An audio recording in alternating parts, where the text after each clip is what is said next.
જય દ્વારકાધીશ, જય મુરલીધર। તો મિત્રો આજે આપણે છે ને દ્વારકા જઈએ છીએ અને દ્વારકા આપણે આહિર સમાજની મિટિંગ છે અને તારીખ છે આજે 10/1/26। તો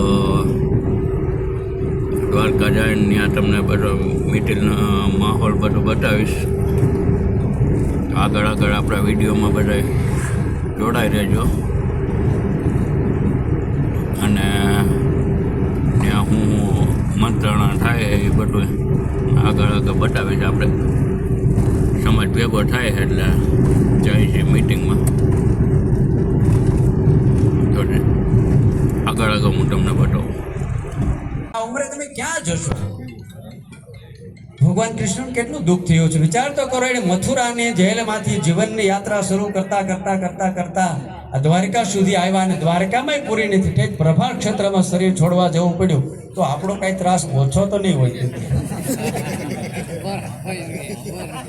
હવે આપણે પાછા વળી જાય તો સારું। એટલે હમણાં બાપુ બહુ એક વેદના કરતા હતા, ધનસુખનાથ બાપુ।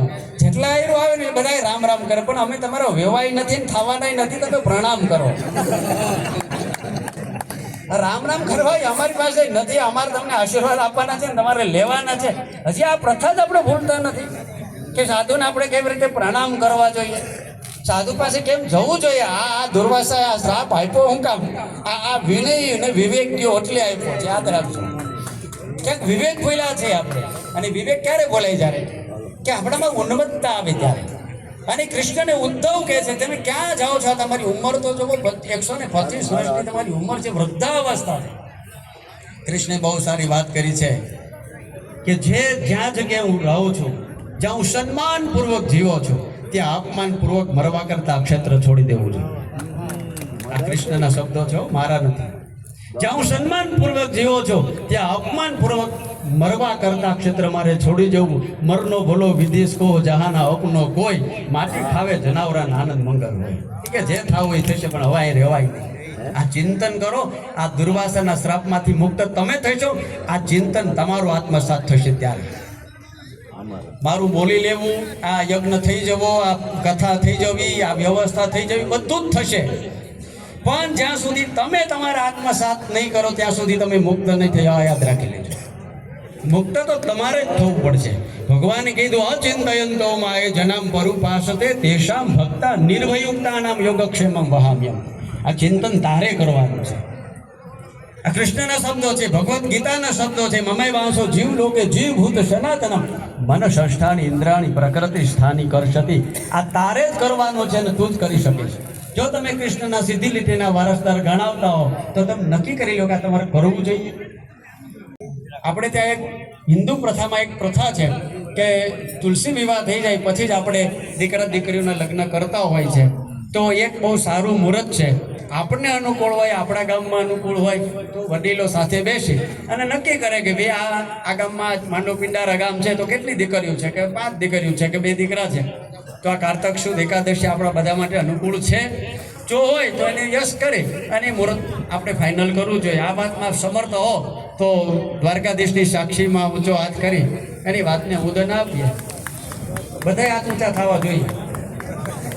બોલો દ્વારિકાધીશ કૃષ્ણ કનૈયા લાલ કી જય। બધાએ જ આ મુહૂર્ત રાખવું એ વાત નથી ભાઈ, આજે બરાબર સ્પષ્ટ સમજી લો। આ આપણું પહેલું મુહૂર્ત છે કે માની લો કે આ મુહૂર્તમાં આપણે આ કરી શકીએ છીએ, તો આ તિથિ આપણે ફાઇનલ કરવી। બીજી તિથિ છે એ મહાસુદ પાંચમ, એટલે મહા મહિનાની પાંચમ, જેને આપણે વસંત પંચમી કહીએ છીએ। વસંત પંચમી એ વગર જોયું મુહૂર્ત છે, એમાં મુહૂર્ત જોવાની જરૂર નથી, કારણ કે એમાં તમે જોયું હશે વસંત પંચમી આ બધી જ પ્રકૃતિ છે ને એ ખીલે, પરિવર્તન આવે, અને પરિવર્તન આવે એટલે આ પરિવર્તન આપણામાં પણ આવે। એટલે વસંત પંચમીનું આપણું બીજું મુહૂર્ત છે। માનો કે કારતક સુદ એકાદશીમાં આપણે એ નથી અનુકૂળતા, આપણે મોસમ છે, ખેડૂત પણ છીએ, ખેતી છે, અનુકૂળતા નથી, આપણે છે તો સામે વેવાઈને નથી, તો આ પરિસ્થિતિમાં આપણું બીજું મુહૂર્ત છે એ મહાસુદ પાંચમ એટલે વસંત પંચમી છે। એ આપણે આપણું મુહૂર્ત નક્કી કરી અને વડીલો બેસે અને ગ્રામજનો બેસે અને પાછા નક્કી કરે તો બીજું મુહૂર્ત આપણું વસંત પંચમીનું છે. આ વાતમાં તમે બીજું અનુમોદન આપતા હો તો ભગવાન કૃષ્ણને સાક્ષી ઊંચી આંગળી કરી, ઊંચો હાથ કરી અને ભગવાનને કહીએ બોલો દ્વારિકાધીશ. ત્રીજું આપણું મુહૂર્ત છે. માની લો કે બીજા મુહૂર્તમાં પણ આપણે અનુકૂળતા નથી, તો આપણું ત્રીજું મુહૂર્ત છે ચૈત્ર સુદ 12, જે આપણા ભગવાન કૃષ્ણના અને રૂક્ષ્મણીના વિવાહ થયા છે.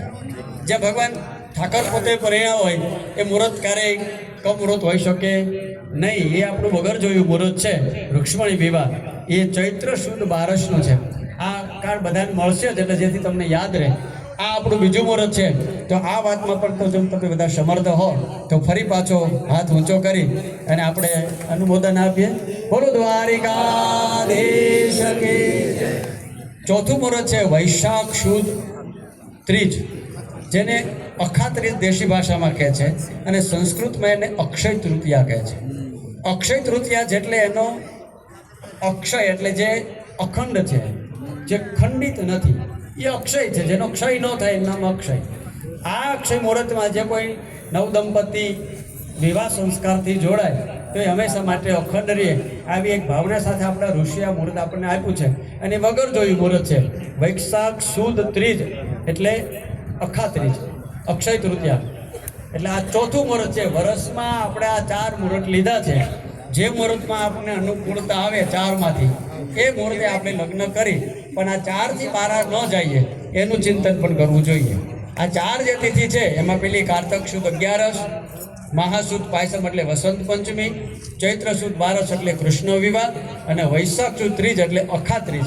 આ 4 મુહૂર્તમાં આપણે આપણા દીકરા દીકરીઓના લગ્ન કરી અને ખૂબ જ ધામધૂમથી, કારણ કે આપણી પરંપરામાં લગ્ન એ માત્ર રિવાજ નથી, પણ હિન્દુ વૈદિક સંસ્કૃતિમાં 16 સંસ્કાર છે.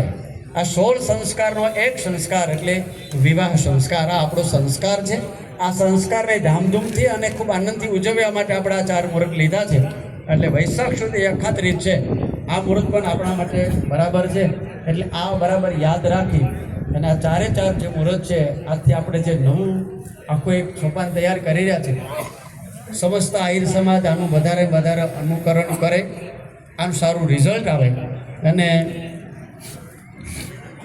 આ તિથિ લગ્નની અમલવારી વિક્રમ સંવંતના નવા વર્ષથી શરૂ થશે. એટલે સમૂહ લગ્નનું આયોજન 4 તિથિ સિવાય સમૂહ લગ્ન જે છે એ કરી શકશે, કારણ કે સમૂહ લગ્ન છે એ આખો વિષય જુદો છે. જ્યાં જ્યાં સમૂહ લગ્નો થાય છે તો એ સમૂહ લગ્ન છે એ આ 4 તિથિ સિવાય પણ કરી શકાય. કારણ કે માની લો કે સોમનાથમાં થાય છે, જામનગરમાં છે, પણ જ્યાં જ્યાં આપણા આહિર સમાજના સમૂહ લગ્નો થતા હોય, સમૂહ લગ્નોને આ તારીખ બાદ કરતી નથી. કારણ કે એટલા માટે કે આપણે ઘરે પણ પ્રસંગ હોય અને સમૂહ લગ્ન હોય તો મોળુભાઈ છે કે દાસભાઈ છે કે ધનસુખનાથ બાપુ છે ને ઘણી બધી જગ્યાએ જવાનું હોય, તો સમૂહ લગ્નમાં જવા માટે આખો વિષય જુદો છે. કારણ કે આખો સામાજિક કાર્યક્રમ છે અને હનુમાનજીની જગ્યામાં છે, ત્યાં બાપુ સમૂહ લગ્ન કરે છે. તો 8/3/2024 રવિવારે રાખેલ છે.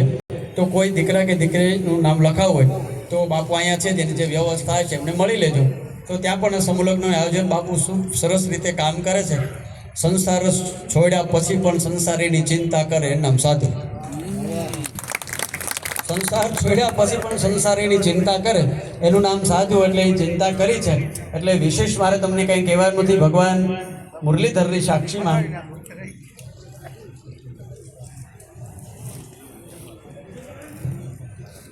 પહેલું મુહૂર્ત. બીજું મુહૂર્ત છે મહાસુદ પાંચમ એટલે વસંત પંચમી.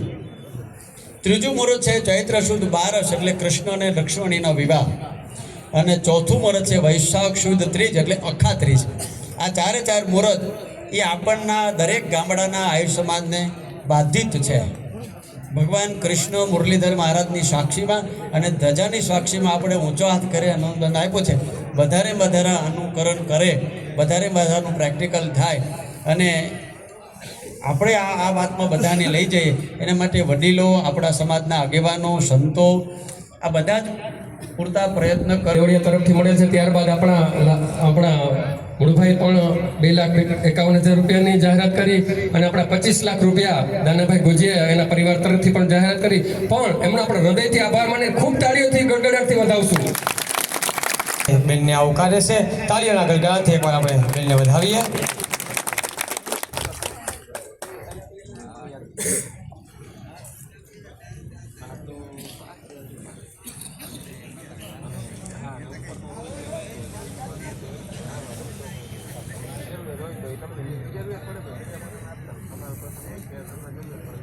કાર્યક્રમને જય દ્વારકાધીશ. જય દ્વારકાધીશ બોલો, ભૂખ લાગી ભલે.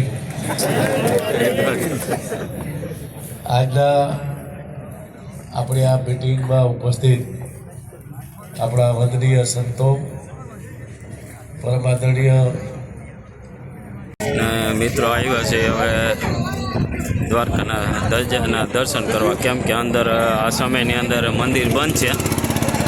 3 વાગ્યા છે એટલે મંદિર બંધ છે, તો આપણે ધજાના દર્શન કરી લઈએ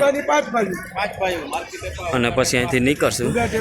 મીટિંગ આપણે આર્ય સમાજમાં હતી એટલે લાંબુ તો ત્યાંનો વિડીયો ના લીધો, પણ ટૂંકમાં મેં તમને બતાવ્યું.